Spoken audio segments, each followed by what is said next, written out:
मध्य प्रदेश के CM doctor Mohan Yadav आज उत्तर प्रदेश में चुनावी प्रचार करेंगे। सीएम महाराजगंज, कुशीनगर और जौनपुर लोकसभा क्षेत्रों में बीजेपी के लिए वोट मांगेंगे। मुख्यमंत्री डॉक्टर मोहन यादव दोपहर 12:15 पर महाराजगंज लोकसभा क्षेत्र के नौतनवा में पार्टी प्रत्याशी पंकज चौधरी के समर्थन में जनसभा करेंगे। सीएम दोपहर 2 बजे कुशीनगर लोकसभा के पार्टी उम्मीदवार विजय कुमार दुबे के समर्थन में रामकोला में जनसभा करेंगे, तो मुख्यमंत्री शाम 4 बजे जौनपुर लोकसभा क्षेत्र के पार्टी प्रत्याशी कृपा शंकर सिंह के समर्थन में जनसभा में शामिल होंगे। मुख्यमंत्री डॉक्टर मोहन यादव शाम 6:30 बजे वाराणसी पहुंचकर बाबा काशी विश्वनाथ के दर्शन और पूजन करेंगे और सीएम आज बिहार भी जाएंगे। उत्तर प्रदेश में मुख्यमंत्री डॉक्टर मोहन यादव लगातार पहुंच रहे हैं चुनावी प्रचार करने और आज एक बार फिर से दोपहर 12 बजे से मुख्यमंत्री के कार्यक्रमों की शुरुआत होगी। महाराजगंज में दोपहर 12:15 में जनसभा, 2 बजे कुशीनगर में जनसभा को संबोधित करेंगे मुख्यमंत्री और इसके बाद शाम 4 बजे जौनपुर पहुंचेंगे और जौनपुर में भी एक बड़ी जनसभा को सीएम डॉक्टर मोहन यादव संबोधित करेंगे। शाम 6:30 बजे बाबा काशी विश्वनाथ के दर्शन करेंगे। सीएम डॉक्टर मोहन यादव लगातार चुनावी प्रचार में जुटे हुए हैं और उत्तर प्रदेश में लगातार मुख्यमंत्री के दौरे हो रहे हैं। एक बार फिर से मुख्यमंत्री डॉक्टर मोहन यादव आज पहुंच रहे हैं यूपी और यूपी के कई जिलों में पहुंचेंगे जहां चुनावी प्रचार करेंगे।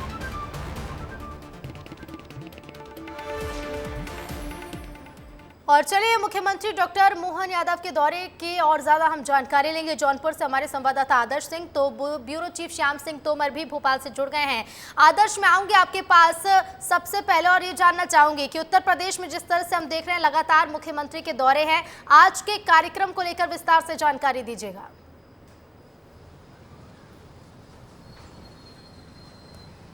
देखिए, बिल्कुल अगर हम आज की बात करें तो आज मुख्यमंत्री डॉक्टर मोहन यादव के 3 दौरे यूपी में लगे हुए हैं। पहला दौरा है महाराजगंज, जो कि गोरखपुर से सटा हुआ है। दूसरा दौरा जो है करीब दोपहर के 2 बजे के आसपास का है, वो कुशीनगर में है। और तीसरा दौरा जौनपुर में, बहुचर्चित सीट जो रही है जौनपुर, वहाँ पर करीब 4 बजे के आसपास वो बीआरपी इंटर कॉलेज मैदान में जनसभा को संबोधित करेंगे। और ये बेहद महत्वपूर्ण है क्योंकि यूपी में एक के बाद एक अलग अलग जिलों में, अलग अलग हिस्सों में, चाहे हम पूर्वांचल की बात करें, अवध की बात करें, हर जगह पर मुख्यमंत्री डॉक्टर मोहन यादव के लगातार दौरे लग रहे हों। और इस बात से इसको समझना बेहद ज़रूरी है कि आखिर इतना महत्वपूर्ण मुख्यमंत्री मोहन यादव का दौरा क्यों होता है, क्योंकि जिन इलाकों में दौरे लग रहे हैं वहाँ पर यादव बाहुल्य वोटरों के साथ साथ तमाम ऐसी जातियों के वोट हैं जो मोहन यादव को कहीं न कहीं अपना नेता मानते हैं। तो ऐसे में ये दौरे बेहद महत्वपूर्ण है, न सिर्फ मुख्यमंत्री मोहन यादव के लिए बल्कि साथ साथ जो बीजेपी यहाँ की लोकल बीजेपी है उसके लिए भी।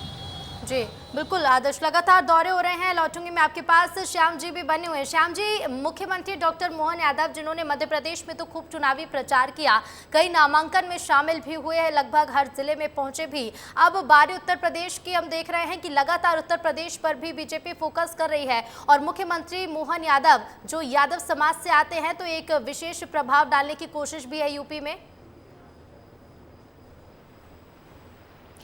देखिए, बिल्कुल ऋतु, देश की राजनीति में कुछ प्रयोगशालाएं हैं जिसमें से एक प्रयोगशाला बहुत महत्वपूर्ण है। उत्तर प्रदेश की, बिहार की प्रयोगशाला है, महाराष्ट्र है और तमिलनाडु है।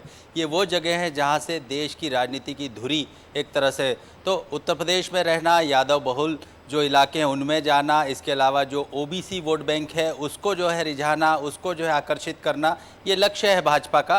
दूसरी तरफ बिहार का भी जो है उनका अचानक से जो शेड्यूल तय किया गया कि आपको बिहार के गया भी जाना है, तो बिहार जाना, जो मैंने कहा कि वो बिहार बहुत महत्वपूर्ण है और वहाँ पर यादव होना और यादवों के बीच जाना, और उसमें जो है लगातार भाजपा कोशिश कर रही कि यादव चेहरे को, यादवों का जो है आगे बढ़ाया जाए, यादवों के बीच सक्रिय किया जाए। तो मोहन यादव उसके लिए सबसे सुटेबल चेहरा है, सबसे उपयुक्त नाम है।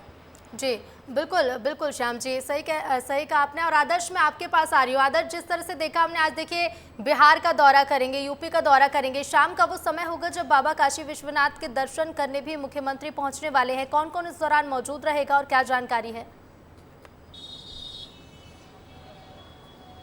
देखिए, बिल्कुल करीब 2 बजे के आसपास, जैसा कि मैंने बताया, कुशीनगर के बाद फिर 4 बजे के आसपास जौनपुर और उसके बाद 5:40 पर बाबा विश्वनाथ के दर्शन काशी यानी वाराणसी में मुख्यमंत्री डॉक्टर मोहन यादव करेंगे। और उनके साथ बीजेपी के तमाम दिग्गज नेता, चाहे हम स्थानीय विधायक की बात करें या फिर दूसरे संगठन के नेताओं की बात करें, वो सभी लोग वहाँ पर मौजूद रहेंगे। और इतना ही नहीं, जौनपुर में जो इससे पहले बीजेपी के बागी रहे हैं, बीजेपी के खिलाफ चुनाव लड़ रहे थे, धनंजय सिंह, उनकी पत्नी श्रीकला धनंजय सिंह, वो भी इस पूरे कार्यक्रम के दौरान मौजूद रहेंगे। तो निश्चित तौर पर इन तीनों जगहों पर अगर हम बात करें, चाहे महाराजगंज की बात करें, कुशीनगर की बात करें या फिर जौनपुर की बात करें, तो इन तीनों में सबसे ज़्यादा राजनीतिक तौर पर महत्वपूर्ण दौरा जौनपुर का माना जा रहा है, जहां पर एक और बाहुबली विधायक रहे धनंजय सिंह अब बीजेपी के साथ आने वाले हैं और कहीं न कहीं एक मंच पर दोनों डॉक्टर मोहन यादव और जो बाहुबली विधायक रहे हैं धनंजय सिंह वो एक साथ होने वाले हैं। तो इसका बड़ा मैसेज भी पूर्वांचल और अवध क्षेत्र में जाएगा।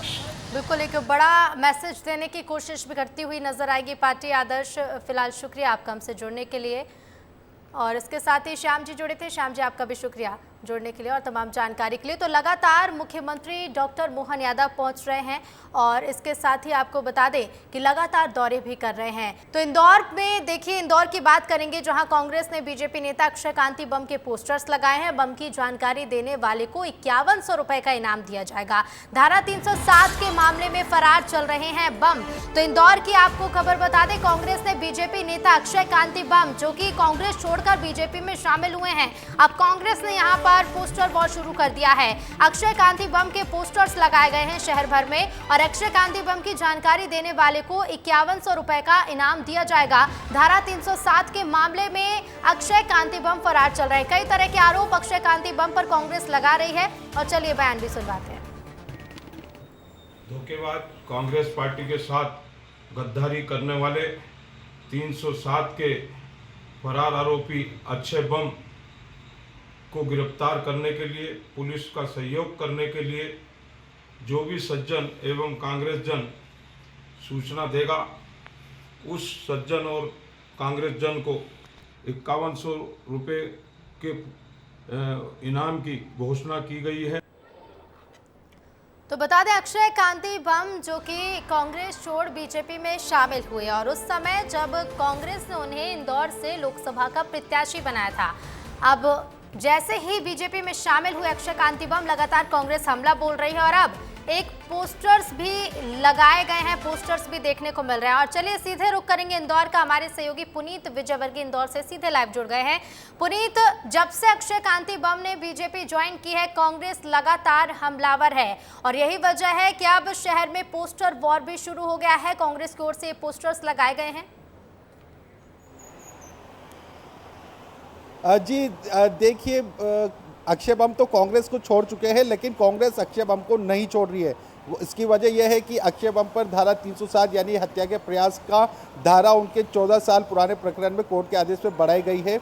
कोर्ट ने उन्हें गिरफ्तार कर पेश करने के आदेश भी पुलिस को दिए हैं, जिसका वारंट भी पुलिस को मिल चुका है, लेकिन पुलिस अभी तक उनको कोर्ट में पेश नहीं कर रही है। हालांकि इसके लिए 8 जुलाई तारीख तय की गई है।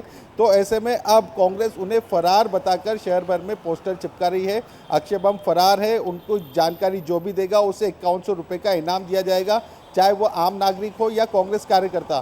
तो इस तरह के पोस्टर शहर के कई स्थानों के साथ ही जो ई रिक्शा है और ऑटो रिक्शा है उनके पीछे भी लगाए गए हैं।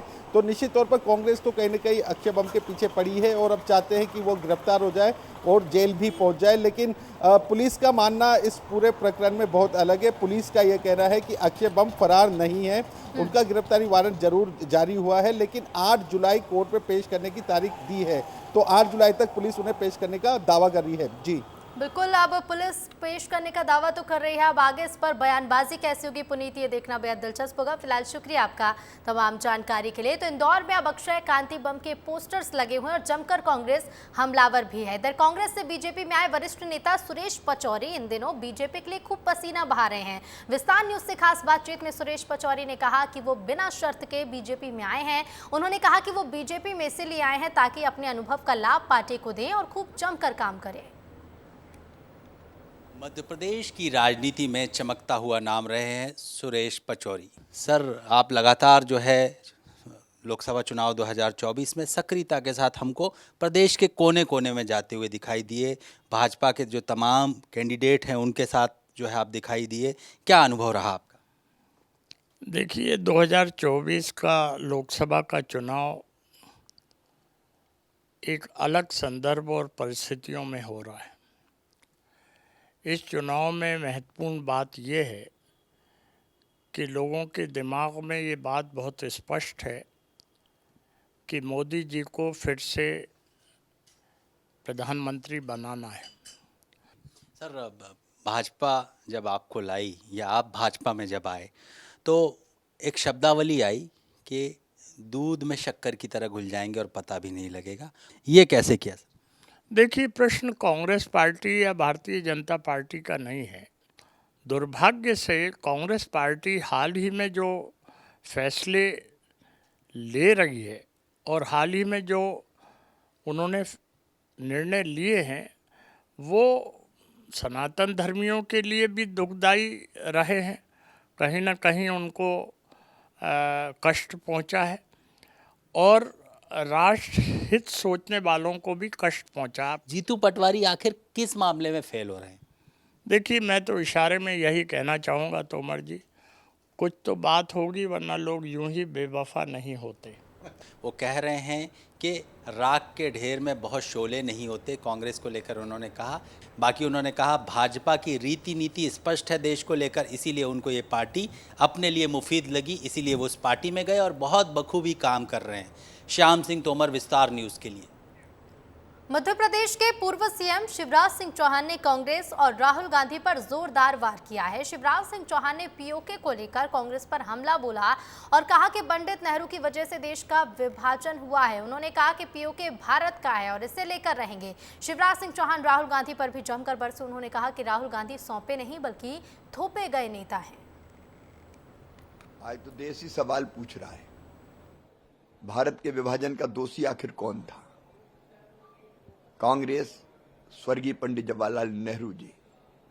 धारा 370 लगाने का पाप किसने किया था? अगर 3 दिन युद्ध और चल जाता तो संपूर्ण कश्मीर हमारा होता। पीओके किसके कारण बना? कांग्रेस, स्वर्गीय पंडित जवाहरलाल नेहरू जी के कारण। पीओके भारत का है, पीओके लेके रहेंगे। मैडम सोनिया गांधी कहती है राहुल को सौंप रही हूं। कोई 2 साल के बच्चे हैं राहुल जो सौंप रही है? 53-54 साल के व्यक्ति को सौंपा जाता है क्या? और मैडम सौंप नहीं रही, मैडम थोप रही है। पहले कांग्रेस पर थोपा तो 50 बार कांग्रेस हारी, फिर अमेठी पर थोपा तो राहुल गांधी हार गए, फिर यात्रा थोपी तो जहां जहां राहुल गांधी की यात्रा निकली वहां कांग्रेस हार गई। और अब राहुल को सौंप दिया है रायबरेली को। रायबरेली पर थोपा है, सौंपा नहीं है, तो रायबरेली हार रहे हैं। ये तो शाही परिवार है जिसका केवल अपने परिवार से लेना देना है, जनता से कुछ नहीं। इधर मुरैना में भीषण गर्मी के समय में मुरैना नगर निगम शहर को पानी पिलाने में हाँप रहा है। आलम यह है कि एक ओर तो लोग 45 डिग्री टेम्परेचर की आग झेल रहे हैं, तो दूसरी ओर लोगों को निगम द्वारा पानी तक नहीं पहुंचाने के चलते वार्ड नंबर 20 की महिलाओं ने निगम कार्यालय पर प्रदर्शन कर दिया। इस दौरान महिलाओं ने मिट्टी के खाली मटके ले जाकर नगर निगम कमिश्नर के दफ्तर के सामने फोड़ दिए और उसके बाद निगम कमिश्नर ने 4 दिन में वार्ड वासियों की समस्या को हल करने का आश्वासन दिया है।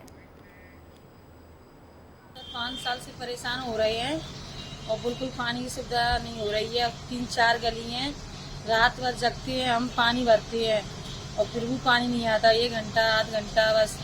और बहुत महिला परेशान हो रही हैं, घर में पानी नहीं है। आवेदन दिया और जेट मंजूर हो गया, तो आज लग रहा है, कल लग रहा है, 1 साल हो गई, अभी तक जेट नहीं लगा।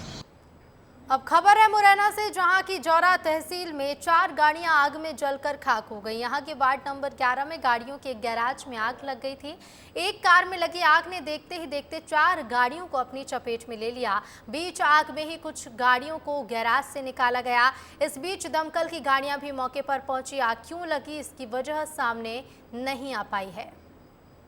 तो गैरेज में आग लगी जिसमें 4 गाड़ियां जलकर खाक हो गई। नर्मदापुरम स्थित सतपुड़ा टाइगर रिजर्व से खुशखबरी है। टाइगर रिजर्व के मल्लूपुर में लैला बाघिन की बेटी झलाई ने नर शावक को जन्म दिया है। अपने शावक के साथ झलाई की तस्वीर खूब वायरल हो रही है। लैला सतपुड़ा टाइगर रिजर्व की सबसे पुरानी बाघिनों में से एक है, जिसकी चर्चा हमेशा सैलानियों में होती रहती है। और ये देखिए, खूबसूरत तस्वीर सामने आई है।